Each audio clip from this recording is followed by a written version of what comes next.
What's up, Sandbox MMA fans? UFC 304 was last night, and it was a pretty good card. Dana was pretty pissed off in the post-fight press conference, and I'll probably make a video going through everything that he said in that press conference. But we're going to do reactions and breakdowns, starting with the early prelim, going all the way up to the main event. Going to give you my reaction to each fight on the card. I went 10-4 on the overall card, bringing my overall record to 194 and 115.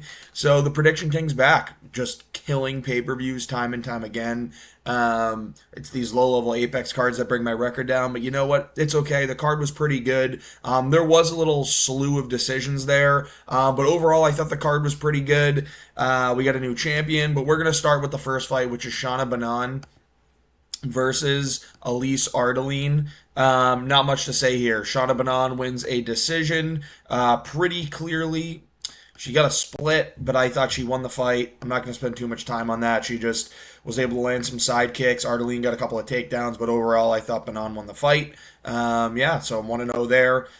Mick Parkin versus Lucas Bresky. I was convinced that Mick Parkin was going to a decision. I had bet him to win by decision so many different parlays, and he wins by first round knockout. Apparently, he does have a touch of knockout power, or Bresky has no chin. Good knockout from Mick Parkin. There were moments where Lucas Bresky was landing he landed like two overhands, and then Mick Parkin timed it and was able to stop it. And Bresky just kept throwing blind overhands out there. He needed to kind of double up on a jab, or at least get a jab out there first, or start trying to get combinations together if he wanted to land it, because Parkin was very aware of what was coming his way. But Parkin was able to batter the legs a little bit, and then end up going up to the head and just started landing significant strikes to the head. Great work from Mick Parkin. Good knockout, first round finish. He's going to start looking close to those rankings. I don't know if he's there yet, but I think one more fight can propel him into the rankings. We will do a matchmaking card as well this week. So, great win from Mick Parkin. Round one knockout, got that one right, but again, he was a heavy favorite. He started at like a minus 300 favorite or something like that, and he swelled all the way to minus 650. So everyone kind of knew this is how it was going to go. Really good win from Mick Parkin. Great knockout. Sam Patterson versus Kiefer Crosby, another English fighter whose line swelled from like minus 300 to minus 500. Kiefer Crosby's terrible. We know this. He's an influencer boxer because he beat some MTV star. But Sam Patterson, we knew was going to win this with a grappling, and we knew it was going to be round one sub. So got that one right exactly. There were a couple of punches exchanged like I thought, but eventually Sam Patterson got it to the cage, got the takedown, and ended up getting the arm triangle submission. He got right into mount and just locked up the arm triangle. It was a very, very easy submission for him. Kiefer Crosby showed zero ability to defensively grapple. He wasn't able to stop the passing of guard. It was a terrible performance from Kiefer Crosby. It was a great performance from Sam Patterson, though. He's a tall guy for welterweight. I'd like to see his hands be a little bit better and his chin to stay more tucked, because when he dodges punches, he kind of lifts his chin up and backs up, which you don't like to do as a taller fighter. You're going to get caught. But I think he'll continue to hone that in. Sam Patterson gets a really good first round submission win, showcases his grappling. So it's 3-0 to that point, and my first loss was Marcin Prashno, even though he was on his way to a win. What do you know? Guy's got no fight IQ, and he ends up losing the fight. So the first round, Modestas Bukauskas had a really good round. Honestly, I think he won the first round. He was landing the better punches, especially up top. Now, Prachnio was doing a great job of beating up the legs. He landed a lot of really good low kicks, and you can see Modestas was kind of wearing it, but Modestas started timing it, and he was landing good twos down the middle. He was landing good punches in their little exchanges, better than Prachnio's, and Prachnio was swinging for the hills. And I think it gassed himself out, because in round two, you see he starts getting heavier and harder. But I think Prachnio's winning round two, and I think he ended up winning round two, where he gets wobbled a little bit by, like, they're going back and forth. He's landing his low kicks, and then he gets wobbled a little bit by Modestas. Modestas goes in to finish the fight, and then from really in close, Prachnio throws a head kick up there and ends up hurting Bukauskas bad, and ends up wobbling Modestas Bukauskas. He starts going in for a finish, but instead of teeing off on him, he shoots a takedown that he ends up getting reversed. And Bukowskis is on top of him for the rest of the round. Now, I do think Prachnio landed more in that second round. I think he won that second round as well. I think he had the best shot, which was the high kick. And he wasn't on the ground for too long in round two. So I don't think Modestas took that round. I think it was 1-1. And Prachnio was winning the third as well. Now, he was tired, but he was throwing more volume. He was landing. Modestas wasn't looking too good. And then again, it looks like he tagged Modestas, went for a shitty takedown, gets reversed. And then Modestas ends up getting the submission via an arm triangle that didn't even look like it was in. He wasn't on the right side of the arm triangle. He was on the wrong side of half guard. And he ended up latching up for Marcin Prachnio. Now, I do think Marcin Prachnio was very tired, but are you not learning how to defend an arm triangle? Like, do you not have the fighter spirit to not tap out to a submission that's not in? I think he was just tired and didn't like being smothered, and he tapped out. That was a soft-ass way out. Marcin Prachnio gets a loss. That's my first pick loss, which sucked because I went on a little bit of a lost streak here. I felt really good about Marcin Prachnio all week, and I think he should have won the fight. He just tapped out and quit because he's a little bitch, but... yeah, if he was going to be on the ground for that much longer, he was probably on the way to losing the fight anyway, 29-28. But yeah, Prachnio, man, not looking good. Anyway, Oban Elliott looked 10 times better than I thought he was going to against Preston Parsons. Now, I thought he had really good counter wrestling. And that's not the reason I thought Preston Parsons was going to win this fight because of his better wrestling. I thought it was because Preston Parsons was going to be able to outland him. But I was wrong. He did outland him in terms of total strikes. But he didn't land more significant strikes. Oban Elliott looked better on the feet. He looked cleaner. He landed the better punches. Now, this was not a barn burner of a fight, but the scrambles were pretty fun. And you have Preston Parsons, who's a great wrestling pedigree, shooting 9 takedowns on you, getting 1. Oban Elliott did a tremendous job of stuffing takedowns, and I was saying that I think Oban Elliott will make it close, and I did talk about how good he was. I just didn't think Parsons was the matchup for him to win. Oban Elliott won this fight. I think it was 29-28, could have gone 30-27, so I like the scorecards here, that they're kind of a mixed bag of that. Round 1 could have gone either way, but 2 and 3 were clear to Elliott. Elliott fought very, very well, smart, and this is a dude that can make some noise in the welterweight division. I think he can be a legitimate prospect, especially stuffing a lot of those takedowns. He starts working on his game on the feet a little bit more. I think he's got a good chin. I think he's going to be a pretty good fighter. Interested to see what he does as a Welshman moving up in the welterweight division. Really good performance. The most impressive takeaway from this is the scrambles. The scrambles of Oban Elliott were really, really good. He was very hard to take down. So great performance from Oban Elliott. Not overly entertaining, but great performance. Now, speaking of not overly entertaining, Muhammad Mokaev versus Manel Kape. I thought Manel Kape lost this fight 2-1. I would love to lie and tell you that he won this fight. But Mokaev did just enough to scrape by with a win. The first round starts, and Muhammad Mokaev is... Yeah, man. Muhammad Mokaev is just not really shooting for takedowns, but Manel Kape's not really engaging. Now, this fight started, and they almost got in a fight before the fight started. They did. In the cage, Muhammad Mokaev and Manel Kape needed to be separated. There was a ton of security in there. You were like, oh my god, how are we going to take these guys off each other? And then they decided not to do anything for 3 rounds. So it was really disappointing to see that fights that get this hyped do end up like this sometimes, and it was shitty that this one did. Mokaev ended up getting cut, which we're going to talk about in a minute, but or didn't end up getting cut. He didn't get re-signed. But yeah, first round, I think Mokaev won it. I think that he was landing good body kicks. Now, Manel Kape had good flurries in the last, 20 seconds of the round. He had, 2 good flurries that could have stolen the round, but I do think Mokaev did land some good body kicks that ended up winning him the round and ended up shooting and failing a takedown, but he ended up shooting a little bit, and yeah, I just think Mokaev did enough in the first round, stayed volume heavy, and I say volume heavy. It was just more volume heavy than Mokaev and ended up winning the first round with his body kicks. Round 2, Manel Kape breaks his toe, immediately. Sick. He breaks his toe, and is just wobbling around on it the whole time, but he toughs it out and he stays in there and he fights, and I think he wins round 2, honestly. I think Manel Kape won round 2, landing the better shots, landing the more damaging shots, and doing a really good job sprawling on these takedowns. And when I finally saw this, I said, dude, I get that he's got one toe, But he needs to put the pressure on Mokaev now because we know Mokaev's going to shoot, but you know you can defend those takedowns.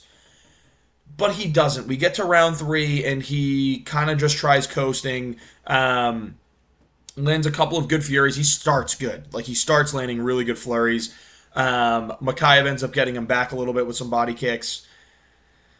Not doing much to the head. I know he's 11 to 39 to the head. I just didn't think he did much to the head there, and obviously 11 punches shows that he didn't. But Manelkap is looking good for the first minute or two of the round, and then Mokaev starts to look better, ends up getting his takedown, and then controls the rest of the fight from the takedown position, just sprawling. Manelkap's landing really good elbows from the bottom, but Mokaev ended up landing some ground and pound himself. Now, I thought there was a world in which Manelkap could have ended up winning the third round, but Mokaev did land some ground and pound in that round, and even though Manelkap's elbows were the best ones, the best strikes of that round from the ground, he was doing it off his back. That doesn't win you the round. Mokaev wins 29-28 on my scorecard.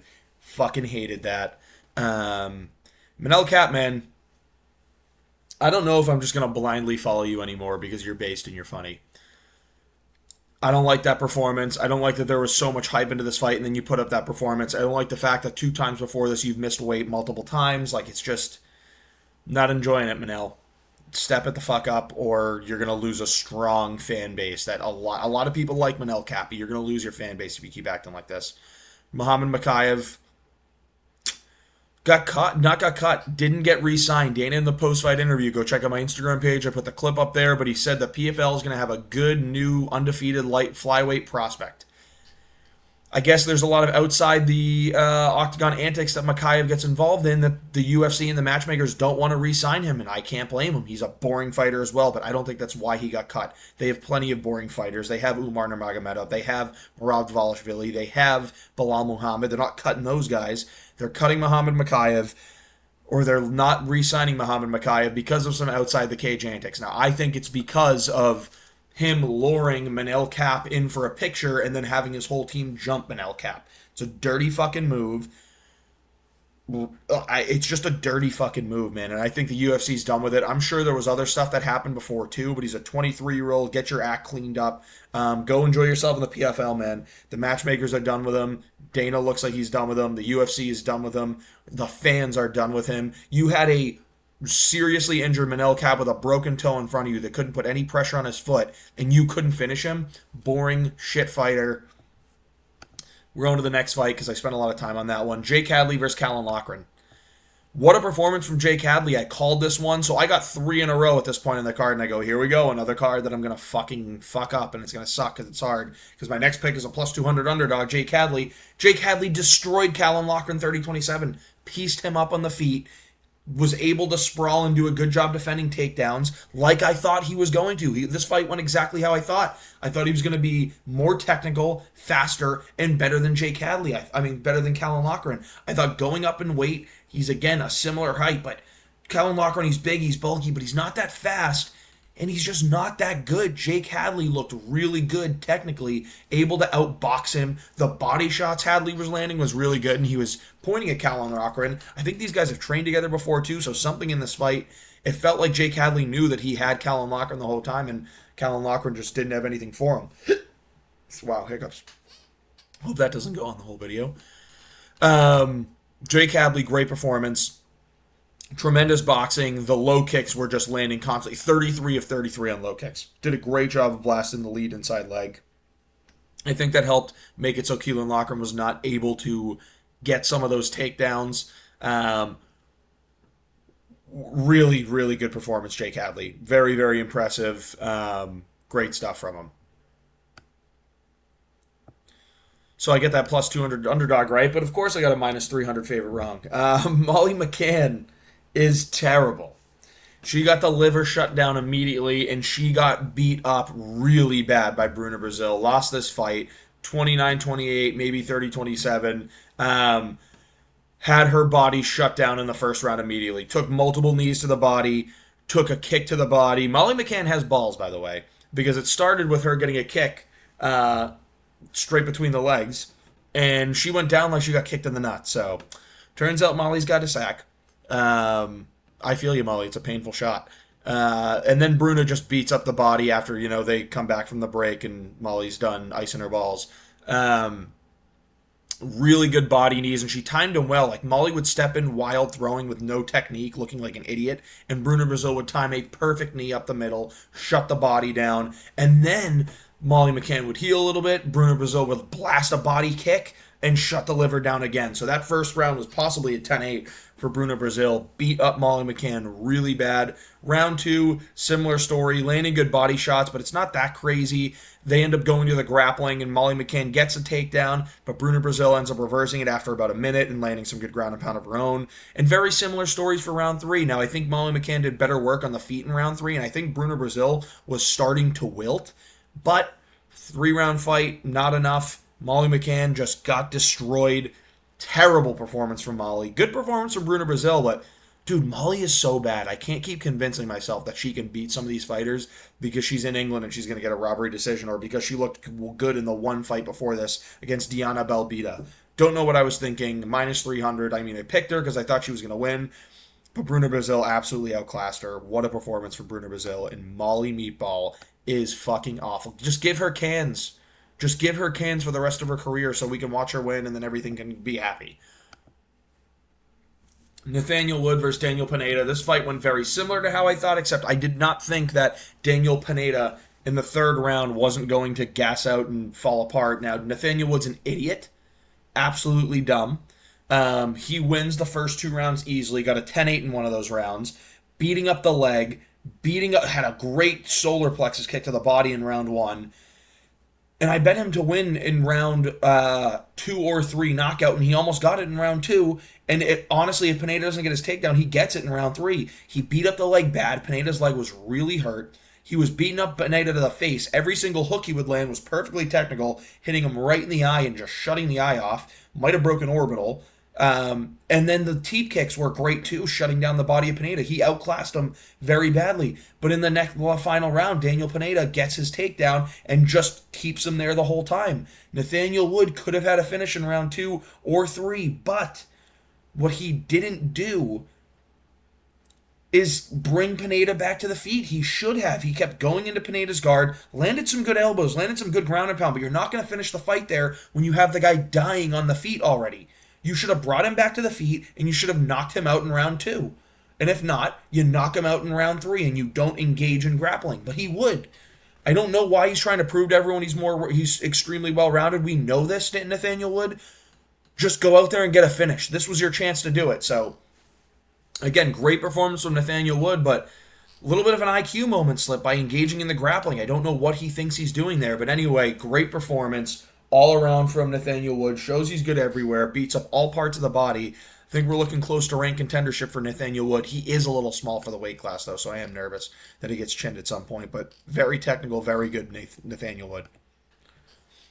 Arnold Allen versus Giga Chikadze. I think this fight went perfectly. Exactly how I thought. Arnold Allen winning 29-28. Giga looks good in the first round. Arnold Allen figures him out and just walks him down. Arnold Allen had a great game plan of circling away from Giga Chikadze's power rear leg. There were a couple times where Giga got the kick up there, but I didn't think he was landing it much. Giga doesn't really have the low kick game, so I wasn't too worried about that. Arnold Allen was able to just pressure by staying on the outside and going away from the rear power kick. And he was just landing great boxing combinations like Giga Chikadze. Again, wasn't stringing together these 5-6 punch combinations like I did want to see a couple of times, but he was doing a great job of landing the overhand left, doing a great job of landing a 1-2 down the middle, doing a great job of landing quick hooks when they were coming in between. Again, not many low kicks on his own right, but he was landing good body shots as well, great punches to the body. Really good performance from Arnold Allen. Got Giga Chikadze exhausted. Now, Giga was throwing a lot, but he wasn't landing a lot. He was throwing strictly reactionary to try to get Allen off of him, and Arnold Allen would not stop. Arnold Allen, I want in 5-rounders only from here on out, because this dude is going to have people break under his pressure. He didn't look the slightest bit tired, and he just walked Giga down the whole time. Great game plan, smart guy, great performance. Again, not a barn burner of a fight, but this was a very high level striking fight, and it was pretty entertaining to watch for me. I thought Arnold Allen did a really good job winning this fight 29-28. Very clear victory for Arnold Allen. He's looking back up in the rankings again, and I think he beat Evloev. That rule that's changing is going to solidify that he beat Evloev because he was going to finish him, but Evloev plays that drag your hand on the ground game. I think Arnold Allen should get like a Yair Rodriguez next, or I think he should get an Evloev versus Aljo winner, something like that. Arnold Allen's got one more fight before he gets to go fight for that title, I believe. Gregory Rodriguez versus Christian Leroy Duncan. I got this one right, too. So after getting Molly McCann wrong, I had a 3-fight loss streak. I got Jake Hadley plus 200 underdog right, and then I get a heavy underdog Molly McCann wrong. I get the rest of this card right. Gregory Rodriguez, great performance. Beat up CLD on the feet, has a tough chin. Couldn't get the submission. I thought he was going to be able to get the submission, and yes, he had a lot of control time. I get there was a lot of grappling here, but that was the way you were going to wear on and beat Christian Leroy Duncan. Christian Leroy Duncan was throwing. He's tough. He's gritty, but he got beat up every round by Gregory Rodriguez. He got outstruck. Now, I did think those close little elbows that he was landing and stuff like that, those are the best strikes that he has to win, throwing good knees. He should have thrown front kicks to the face, though, because I think he would have caught G-Rod. Because G-Rod does this thing where he bounces around, high guard, dips a lot, and you can catch him, and he's kind of chinny. But Leroy Duncan didn't do that. Great performance from G-Rod, though. I mean, he beat up Christian Leroy Duncan on the feet, landing great twos, power punches, swarming in. Every G-Rod fight's pretty fun. This one had some boring grappling moments, but again, it wasn't like he was going for finishes the whole time, man, like it was. And then you had the referee saying, we got to stand up while he has dominant position, controlling the back, going for a rear naked choke. I don't know how the ref could call that. Again, English fighter getting beat up. The ref wants to save him as much as he can. But at the end of the day, G-Rod, great performance. Great control in the grappling. Made it look very, very easy. Beat up CLD on the feet. Awesome performance, Gregory Rodriguez. That was another underdog pick that I got right. So I got a lot right. I got that underdog pick. I got the Hadley underdog pick, which was big. What was another one? Paddy was an underdog when I bet on him. And fuck yeah, dude, he won. He ended up getting to minus 135. That switched because he was like plus 120 or something like that when I picked him. Paddy Pimblett, first round finish, great work. I think Bobby Green was out very, very early in that exchange. I think he was sleeping for a little bit. And I think that's going to be really detrimental to his brain.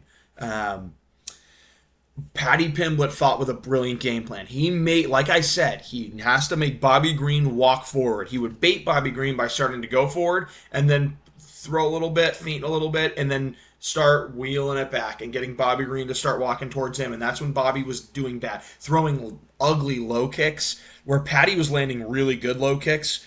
Bobby Green was throwing boxing combinations that he wasn't really landing that well. Again, it says he went 15 of 21 on significant strikes. I don't know that I buy that. Oh, it was 10 light kicks. Yeah, so he went 5 of 11 on boxing combinations. I don't think he was looking that good when he was going forward. And then he ends up making the dumbest decision of his life, and it cost me a parlay because I had him to go under 1.5 landed, under half a landed takedown, and he gets his takedown. But Paddy Pimblett throws in the guillotine, threatens to submit him. Nope, not going to get the guillotine, so they start transitioning. He ends up getting a triangle choke in that looks super tight. Bobby's fighting it for like a minute almost. Maybe a little bit less. Maybe like 30 seconds he's fighting it. Then all of a sudden, they transition again. Bobby Green is now in an armbar, but he's already sleeping. I think he was asleep for like 5 to 7 seconds before that, and then he got his arm snapped. So there wasn't a possibility that he could tap. His arm was getting snapped because he was out cold anyway. But then Bobby wakes up, comes to, he was just unconscious, he looks over, and his arm is snapped as well. So, brutal finish for Paddy Pimblett. Great performance, looked incredibly good. First round submission. Got the Paddy pick right. I didn't know he was going to get a sub in the first round. I think I actually did call a ground and pound maybe. I don't know, but I think I did call a finish from Paddy. But holy shit, the jiu-jitsu game is legit. Really good performance from Paddy Pimblett. And Paddy Pimblett is fucking ranked. Calls out Moicano. Tremendous call out. That's going to be a great lead up to a fight. Now, I'm going to tell you who I'm going to match Paddy up with, and it's not Moicano. And the reason I'm telling you I'll tell you in the matchmaking video, but the reason I don't want Moicano is because Moicano's fighting Benoit Saint Denis. I actually think that Renato Moicano is going to beat Benoit Saint Denis. I think that his grappling is better than Benoit Saint Denis, and I think people are largely overlooking Renato Moicano. And you know how that's how I like to pick people, is when they're getting overlooked. I think Moicano's going to win, and if he beats BSD, he's in a spot to fight for a title elimination bout against a Charles Oliveira, against a Mateusz Gamrot, against one of these guys. And Paddy's not ready for a title elimination bout. So I think Paddy should fight maybe the loser of that fight, maybe RDA. We'll see in that matchmaking video. But great win, great call out, gets the crowd alive after having so many consecutive decisions. It was really good to see a good finish there from Paddy Pimblett. So great performance, Bobby Green, man. I think you need to take time off. Your head is not looking good, bro. That was tough. Tom Aspinall, the Pookie Bear, knocks out Curtis Blaydes in the first minute. I mean, this dude is just legit. He knocked him out with a jab. He put him down and then landed insane ground and pound. And at first I was thinking, ooh, is this an early stoppage? But no, Curtis Blaydes did end up going flat on his back. And the only reason he was able to get up is because the referee pulled Tom off. Tom would have beaten him. That fight was about 5 to 7 seconds closer than Jalen Turner, to being Jalen Turner versus Bobby Green, where it was like, okay, ref stop the fight, ref stop the fight, ref stop the fight. I think it was that close. Great performance from Tom Aspinall. Every punch he lands is significant. Great boxing combinations. The dude is fast. Blaydes was ended up like, he landed a good 1-2 to start, but Aspinall figured it out, got his good head movement going, didn't look phased at all, looked in great shape, 251 pounds. That's the weight that Aspinall should be at most of the time.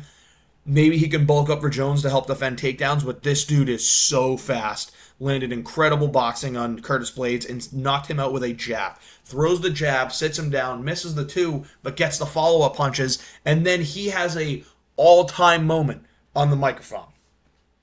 All-time. He goes, and it was the perfect way he could have done it. He goes, John, no disrespect, got nothing against you, but I just think I'm better than you. Let's fight. And then the crowd goes crazy. Everyone says, you guys want to see Tom Aspinall versus John Jones? Crowd goes crazy. Dana finally realizes this is the fight that we need to do, but he just doesn't know what's up with John Jones. So it's up to John Jones if they fight. I think he's going to duck him still, but Tom Aspinall is the heavyweight champion of the world, undisputed heavyweight champion of the world, the only heavyweight champion, because John and Stipe are both going to retire. How can you call that a championship fight? Tom Aspinall will run through John Jones. He will put him out in a round because his boxing is that damn good. He is that damn fast. He is that damn powerful, and he can sprawl, he can grapple. We saw that in the clinch exchange that he got out of in like 15 seconds. So awesome work from Tom Aspinall. Great knockout. Feel bad for Curtis Blaydes that he got put out that quick, but I am so happy Tommy got that win. Go beat up on John Jones, buddy. Let's go. Leon Edwards versus Belal Muhammad. Another plus 190 underdog that I got right, guys. I knew it, 10-4 in this card, man. I had this card in the bag. I had a feeling that this was how the fight was going to go. I said that Belal was going to implement his grappling and out-grapple and look good against Leon. But I also said he was going to outbox and just be relentless with the pressure on Leon Edwards. And that's exactly what he did.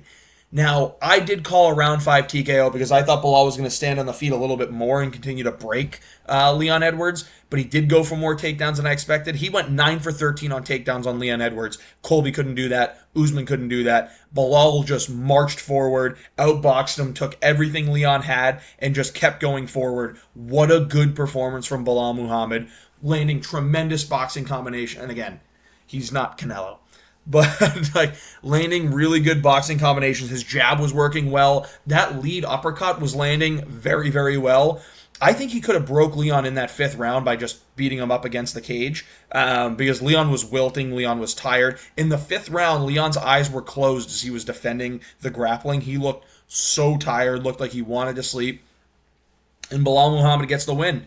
Dana White was so pissed in the post-fight. This card was an abomination. This is a disgrace. He wasn't quoting and saying that, but he goes, yeah, 6, 8, 7 straight decisions. Don't like it. Don't like it, man. Don't like it. And then the main event, I don't know. What do you think? 5 in the morning. We have to watch that. Huh. Dana, first of all, you made the fight at 5 in the morning. You made the fight, and it was the fight that you had to make. But now you're discrediting your champion yet again. Like, you act like Leon Edwards, if Leon Edwards won, it would have been fun. No, it wouldn't have. It would have been a fucking boring point fest on the feet where, again, output was total 60 strikes each. At least Belal went out there and tried to fight and was actually throwing hands for parts of it. So, great performance from Belal Muhammad. Great win. I go 10-4 on the card. Matchmaking coming up after this. what a great night of fights. Honestly, it was a good night of fights. Um, Great is for saved for like the St. Louis card and like the 300 and shit. That's a perfect card. 300 is a perfect card, but like 299. But I enjoyed the card. I thought it was a good one. Great performances all around. We got a new champion. Tom Aspinall is the dominant man. Paddy Pimblett gets a first round finish. Fuck yeah, we're excited, and we get to make fun of Molly for losing. So thank you for watching. If you're enjoying the content, please like and subscribe.